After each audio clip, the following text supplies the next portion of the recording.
Okay ji.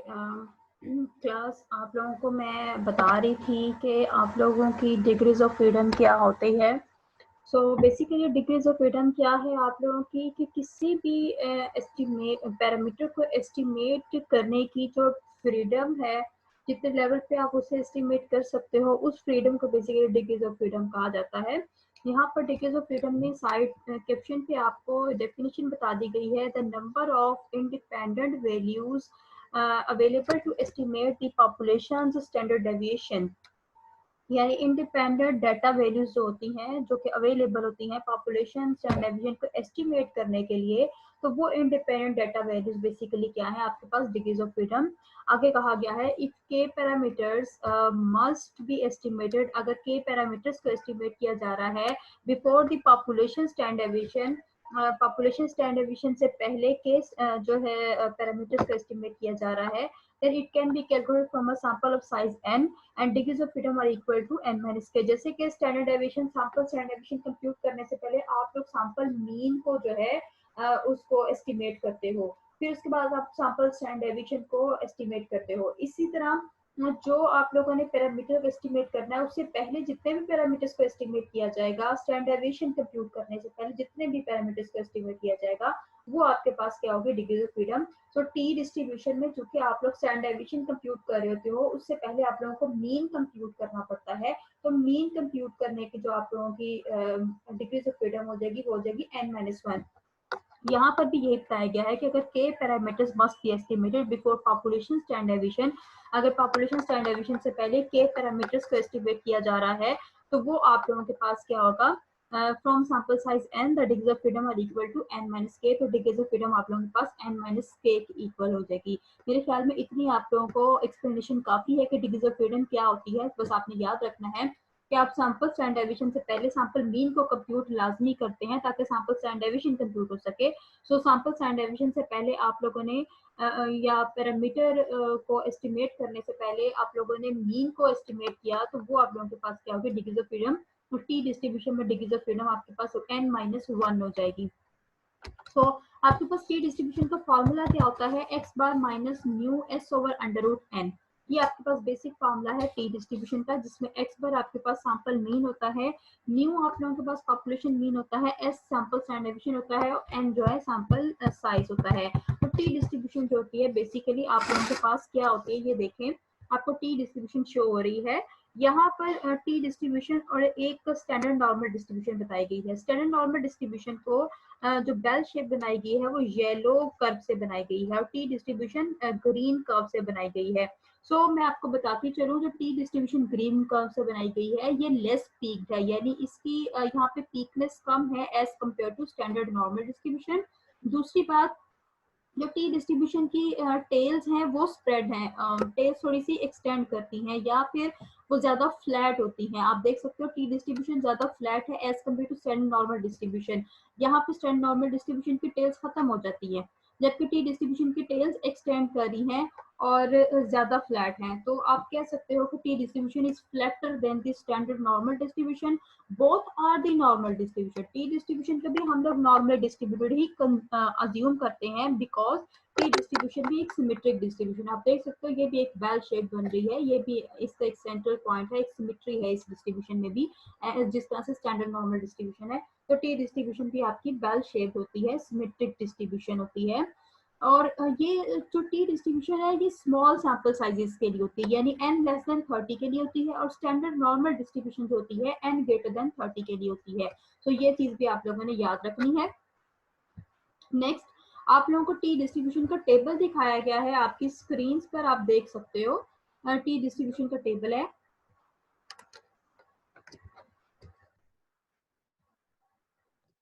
Look at this. और ये table आप लोगों को ने कैसे देखना होता है, आप लोगों को पता है कि कॉन्फिडेंस लेवल आपको एक दिया जाता है 95%, 98%, 99%। तो ये कॉन्फिडेंस लेवल जो होता है आप लोगों का, इसके साथ आपको डिग्रीज ऑफ फ्रीडम आपके फर्स्ट कॉलम में दे दी जाते हैं। ये आप लोग देख रहे हो, ये डिग्रीज ऑफ फ्रीडम है। डिग्रीज ऑफ फ्रीडम क्या होंगी, n-1, यानी n में से 1 को सब्ट्रैक्ट करके आप डिग्री ऑफ फ्रीडम निकालोगे, जो भी n की वैल्यू दी जाएगी। और यहाँ पर आपको कॉन्फिडेंस लेवल दिया जाएगा, दोनों के को मैच करके जो पॉइंट आपका बनेगा, जो वैल्यू निकलेगी उसको हम कहेंगे टी टेबल की वैल्यू। अब चूंकि फॉर एग्जांपल आपके पास 95 कॉन्फिडेंस इंटरवल दिया गया है और आपका डिग्रीज ऑफ फ्रीडम जो है वो 5 है, तो आप लोगों की वैल्यू क्या बनेगी 2.5706, जो आप लोगों ने रिलायबिलिटी फैक्टर में लिखनी होगी। Got it? ये देखिए, यानी अगर आपका 95% कॉन्फिडेंस इंटरवल दिया गया है और आपको कहा गया है 95% कॉन्फिडेंस इंटरवल है, ये आप देख सकते हो, get this,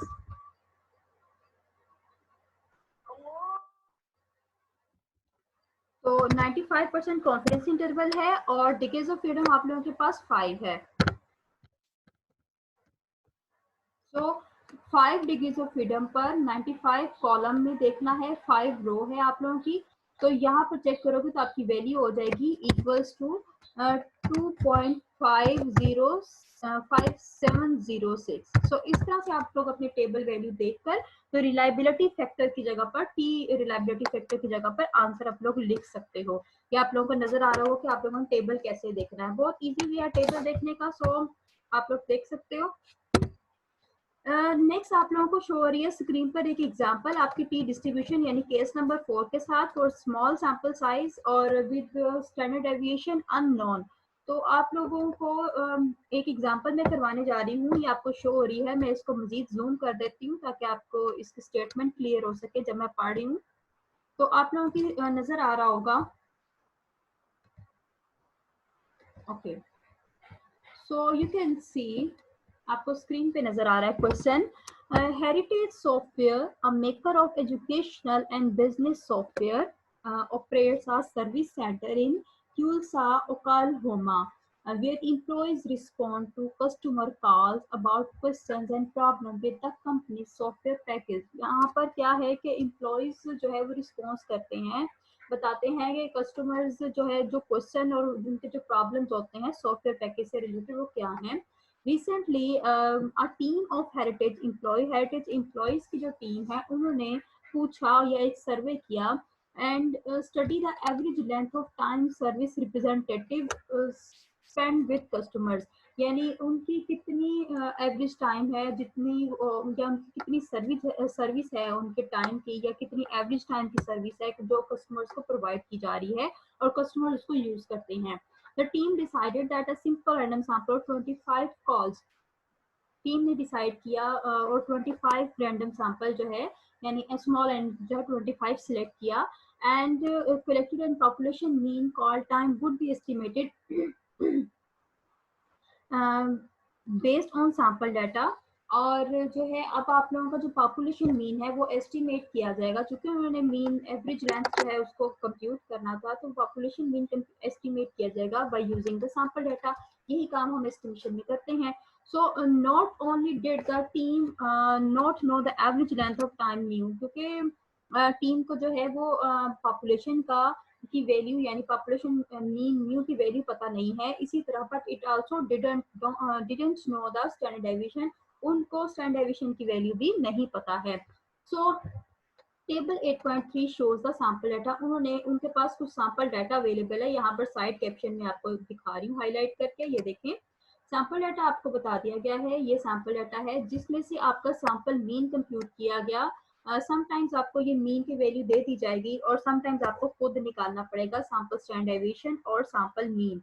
okay, sample mean आप कैसे निकालते हो समेशन x ओवर n के साथ, और सैंपल स्टैंडर्ड डेविएशन कैसे निकालते हो 4.64 जो मिनट्स हैं जो आप लोगों ने निकाले हुए यहाँ पर, वो कैसे निकालते हो summation x minus X bar का whole square over n minus 1 का स्क्वायर रूट।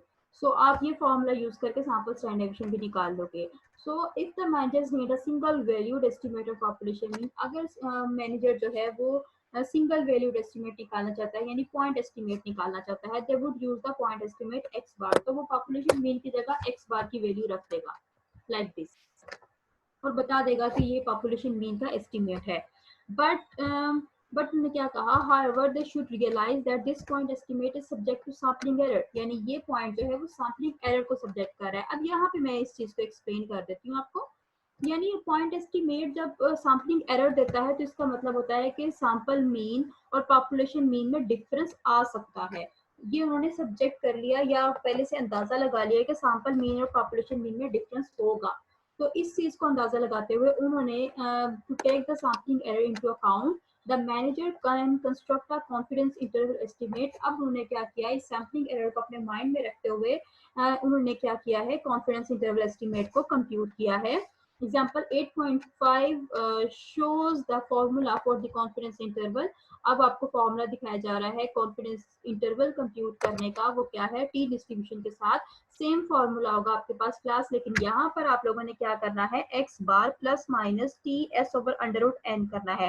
यानी सबसे पहले आपका कॉन्फिडेंस इंटरवल का पॉइंट क्या होता है कि पॉइंट एस्टिमेट रखते हो, देन प्लस माइनस करते हो, देन रिलायबिलिटी फैक्टर और स्टैंडर्ड एरर रखते हो। सो इसी तरह से आपने यहाँ पर भी किया, लेकिन क्योंकि ये स्मॉल सैंपल साइजेस के लिए था और सिग्मा अननोन था आपके पास, तो सैंपल स्टैंडर्ड एरर आप लोग रखोगे, यानी small N over under root N रखोगे। और टी की वैल्यू आप लोग टेबल से देखोगे जो प्रीवियस पेज पे मैंने आपको दिखाई है। सो आप लोगों का स्टेप क्या है कि एक्स बार की जगह पे उसकी वैल्यू रखो, रख दी, कैलकुलेटर अपने हाथ में पकड़ो, आपकी जो वैल्यू है आप लोगों के पास क्या आ रही है, 7.088। सो आप लोग कैलकुलेटर से वैल्यू टाइप करो, ठीक है। और फिर उसके बाद आप लोगों की S over under root N आ रहा है, पहले इसको निकाल लो। S over under root N क्या होगा, एस की वैल्यू आपको दे दी गई एग्जाम्पल में 4.64 है, ये देखें, इसको हाईलाइट करती हूँ। इसको अंडर रूट एन पे डिवाइड कर दो, तो अंडर रूट एन पे डिवाइड किया, एन आप लोगों के पास क्या गिवन था, यहाँ पे पीछे देख लें, एन आप लोगों के पास 25 कॉल्स है, ठीक है, ये 25 कॉल्स कस्टमर्स की ली, तो उसका सैंपल है। तो एन से इसको डिवाइड कर दिया तो हो जाएगा 24, यानी आप लोगों ने 4.64 को अंडर रूट 24 करना है। तो अंडर रूट 24 करके नेक्स्ट देखें आपके पास आंसर क्या आता है, ये निकाल लिया। अब रह गया टी की वैल्यू आपने निकालनी है, और टी की वैल्यू आप लोग कैसे निकालोगे, मैंने आपसे पहले कहा, वो आप लोग डिग्रीज ऑफ फ्रीडम पहले देखते हो, फिर उसको कॉन्फिडेंस लेवल के अकॉर्डिंग चेक करते हो टेबल में जाके। अब यहाँ पे जो कि आपको कॉन्फिडेंस इंटरवल एग्जाम्पल में 95% कॉन्फिडेंस लेवल दे दिया गया है, तो 95% कॉन्फिडेंस लेवल, और आपका डिग्रीज ऑफ फ्रीडम आप देखोगे, और डिग्रीज ऑफ फ्रीडम क्या होता है, n-1, यहाँ पे देखो, तो 25 माइनस 1 करोगे तो आपके पास डिग्रीज ऑफ फ्रीडम आ जाएगा 24 डिग्रीज ऑफ फ्रीडम आ जाएगा। अब हम लोग देखते हैं प्रीवियस पेज पे जाके टेबल में वैल्यू, और टेबल में वैल्यू चेक करते जाके कि 95% कॉन्फिडेंस इंटरवल पे आपकी टेबल वैल्यू क्या आ रही है, ये आप लोगों को स्क्रीन पे शो हो रहा है टेबल, मैं इसको जरा जूम कर देती हूँ, ठीक है। तो 95 आप लोगों के पास ये है, ये देखिए, इसको हाईलाइट किया, यानी आप काउंट कर लें, ये थर्ड लास्ट है आप लोगों के टेबल में।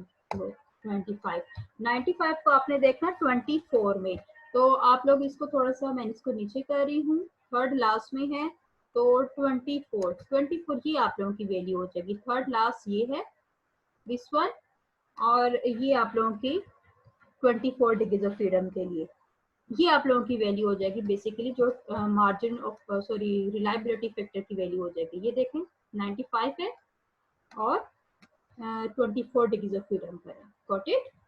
तो इसको मैं थोड़ा सा कम जूम करती हूँ ताकि आप फिर इसका वेरीफाई कर सको। ये देखो, ये मैं कर्सर से बता रही हूँ, ये 95 आप लोगों की परसेंट कॉन्फिडेंस इंटरवल है, और ये 24 डिग्रीज ऑफ फ्रीडम पर। तो इस तरह से आप लोगों ने टेबल वैल्यू देखी, वो क्या है 2.0639। 2.0639 आप लोगों ने अपने टी की जगह पे वैल्यू रखनी है, ये देखें, टी की जगह पे आप लोगों ने वैल्यू रखी, तो आपके पास 2.0639 वैल्यू आ गई। तो आप लोग अब इसमें वैल्यू जो तमाम फॉर्मूला है इसके अंदर तमाम वैल्यूज को पुट करो, एस की जगह पे एस की वैल्यू, एन की जगह पर एक्स बार, और टी की जगह पर, और कॉन्फिडेंस इंटरवल कंप्यूट कर लो। ये है आप लोगों के पास कॉन्फिडेंस इंटरवल, फाइनल आंसर। सो ये आप लोगों के पास क्वेश्चन हो गया जिसमें आप लोगों ने क्या किया, जो आप लोगों का केस नंबर 4 था जिसमें सैंपल साइज जो है लेस देन 30 होता है, और आप लोगों का सैंपल साइज अगर लेस देन 30 हो जाता है, फिर आप लोगों के पास जो पॉपुलेशन स्टैंडर्ड डिवीजन है वो भी अननोन होता है, तो उस सिचुएशन में आप लोग टी डिस्ट्रीब्यूशन यूज करते हो, और टी डिस्ट्रीब्यूशन के पास कॉन्फिडेंस इंटरवल निकालने के लिए ये है confidence interval for the population mean mu. Okay, अब आप लोगों ने सेम इंटरप्रिटेशन करनी है। इंटरप्रिटेशन करने के बारे में मैंने आपको लास्ट लेक्चर में बता दिया, सो मजीद उसको एक्सप्लेन नहीं करूंगी। अब हम लोग करते हैं नेक्स्ट एग्जाम्पल। ओके,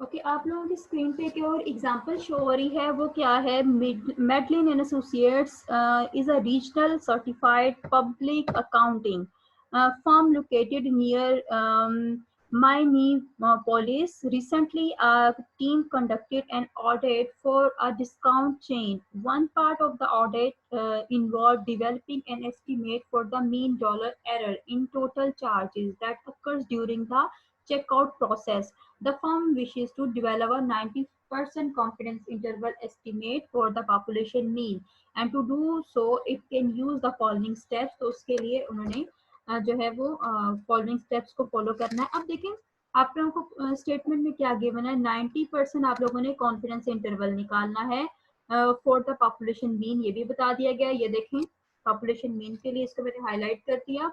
ये आप लोगों को बेसिकली क्वेश्चन में रिक्वायर है, जिसके लिए आपको डाटा भी दे दिया गया है। डाटा आप लोगों के पास ये है, ये देखें कितनी वैल्यूज हैं, 20 वैल्यूज हैं, एन आप लोगों के पास 20 है, ये भी बता दिया गया क्वेश्चन में। ठीक है, ये हाईलाइट किया इसको मैंने। तो ये आप लोगों के पास डाटा है। तो अब इस डाटा को यूज करते हुए आप लोगों ने केस को देखना है। अब चूंकि आप लोग स्टेटमेंट पढ़ रहे हो n इज इक्वल टू 20 है, यानी n लेस देन 30 है, ये चीज हो गई। दूसरी बात आप लोगों ने चेक करना है कि इसमें सिग्मा यानी पॉपुलेशन स्टैंडर्ड डेविएशन की वैल्यू नोन है या अननोन है। अब आप देख रहे हो कि आपकी होल स्टेटमेंट में कहीं भी पॉपुलेशन स्टैंडर्ड डेविएशन की वैल्यू नहीं दी गई है। फिर इसको पढ़ लेते हैं। Recently, a team conducted an audit for discount chain. One part of the audit involved developing an estimate. यानी इसमें कुछ भी नहीं बताया हुआ कि ये आप लोगों के पास पॉपुलेशन स्टैंडर्ड डेविएशन की वैल्यू नॉन है या अननोन है। तो आप लोगों के पास पॉपुलेशन स्टैंडर्ड डेविएशन की वैल्यू दी नहीं गई तो अननोन हो गई। सो सैंपल साइज n भी लेस देन 30 है और पॉपुलेशन स्टैंडर्ड डेविएशन की वैल्यू भी गिवन नहीं है। सो आप लोगों ने क्या करना है, यहाँ पर आप लोगों का टी डिस्ट्रीब्यूशन यानी कॉन्फिडेंस इंटरवल जो यूज होगा, जो हमने प्रीवियस एग्जांपल में यूज किया, दिस वन, ये फॉर्मूला इस्तेमाल होगा।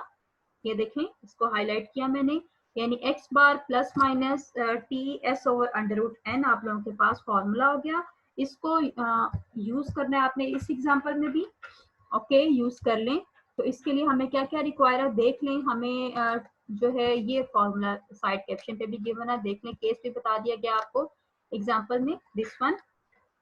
इफ सिग्मा इज अननोन, अगर सिग्मा अननोन होगा, एंड वी कैन अज्यूम, हम अज्यूम कर सकेंगे that the population distribution is approximately normal, और पॉपुलेशन डिस्ट्रीब्यूशन अप्रोक्सीमेटली नॉर्मल होगी, बट सैंपल साइज जो सैंपल साइज है वो लेस देन 30 है, तो टी डिस्ट्रीब्यूशन नॉर्मल होगी। तो X bar plus minus S over under root है आप लोगों के पास फॉर्मूला हो गया। इसमें क्या क्या चीज रिक्वायर है, आपको एक्स बार भी चाहिए, टी की वैल्यू भी चाहिए, एस की वैल्यू भी चाहिए, सिर्फ एन की वैल्यू गिवन है और डाटा गिवन है। तो एक्स बार भी आप लोग खुद निकालोगे, एस की वैल्यू भी खुद निकालोगे। सो कैलकुलेटर्स को करें, डाटा आप लोगों की स्क्रीन पे शो हो रहा है, $0.00, $1.20, $0.43। ओके, इस डाटा को ऐड करें और एन पे डिवाइड करते और एक्स बार की वैल्यू निकालें। जैसे इस एग्जांपल में निकाली हुई है, आप लोग भी इजीली निकाल सकते हो। आपकी वैल्यू है 0.077। ओके, सो एक्स बार आप लोगों ने ऐसे निकाल लिया। देन सैंपल स्टैंडर्ड डेविएशन भी निकालना है। सैंपल स्टैंडर्ड डेविएशन में चूंकि यहाँ पर आपकी टी डिस्ट्रीब्यूशन है तो स्मॉल एन यूज होगा, और क्या वैल्यू होगी, summation X minus X bar का whole square over N minus 1। इस फॉर्मूले से आप लोगों ने सैंपल स्टैंडर्ड डेविएशन भी निकाल लेना है, और सैंपल स्टैंडर्ड डेविएशन आपके पास आ रहा है $1.19। Okay, look at this. ये आप लोग खुद कैलकुलेट करोगे, आप लोगों के पास 2 से 3 मिनट्स हैं, अभी कैलकुलेट करें इसको और वेरीफाई कर लें। आपकी एग्जाम्पल में बुक्स भी आप लोगों के पास हैं। पेज नंबर मैं आपको बता देती हूँ। तो पेज नंबर है आप लोगों के पास क्लास 319, ये आप एग्जाम्पल कर रहे हो।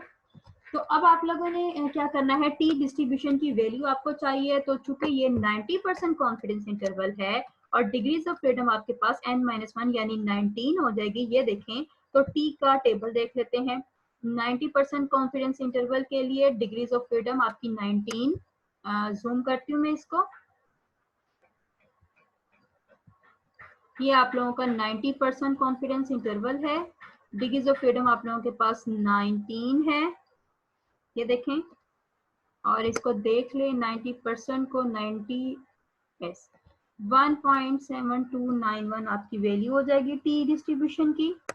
तो 1.7291 आप लोगों ने आपके क्वेश्चन में वैल्यू को पुट किया और आंसर निकाल लिया, और आपका आंसर आ गया है जी, ये ओवरऑल आंसर आया है।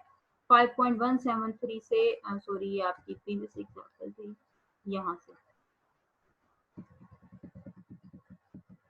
सिग्मा ऑफ एक्स बार निकाल लिया, ठीक है। टी की वैल्यू 1.0729 आ गई, एक्स बार की वैल्यू पुट करें और पुट करने के बाद आंसर निकाल लें। ये देखिए नेक्स्ट आपके पेज पे इसका सॉल्यूशन भी गिवन है। X bar T, just wait a minute, okay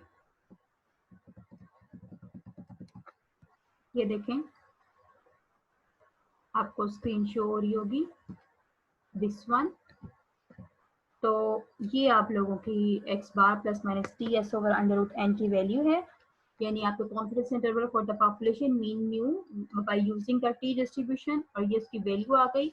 अब लास्ट पे इंटरप्रेट भी किया गया है इसको, thus based on the sample data with 90% confidence the auditors can conclude that the population mean dollar error at checkout is between $0.31 and 1.23. Since both limits are positive, the auditors should conclude that the clerks overcharge customers on average, यानी clerks जो हैं customers को overcharge कर रहे हैं। तो आप लोगों को ये क्वेश्चन भी समझ आ गया, जो आपने केस 4 के साथ करना था। लास्ट 2 केसेस भी आप कर चुके हैं, उसकी एक्सरसाइज भी मैंने आपको दी थी प्रैक्टिस के लिए। नेक्स्ट आप लोग देखें, आपने जो क्वेश्चन प्रैक्टिस करने हैं देख लें। 8.1 क्वेश्चन आपने प्रैक्टिस करना है, 8.2 क्वेश्चन आपने प्रैक्टिस करना है, 8.3 एंड 8.4। ये फर्स्ट 4 क्वेश्चन आप लोगों ने प्रैक्टिस करने होंगे आपके इस लेक्चर के लिए की तरफ से। फिर उसके बाद नेक्स्ट वीक में आपको मैं जो है confidence interval for the difference between population mean करवाऊंगी। आप लोगों का आज का topic confidence interval for the population mean mu and हो गया। इंशाल्लाह मिलते हैं नेक्स्ट लेक्चर में। टिल देन अल्लाह हाफिज, टेक केयर, अपना ख्याल रखिए, बहुत ज़्यादा दुआ में याद रखिए।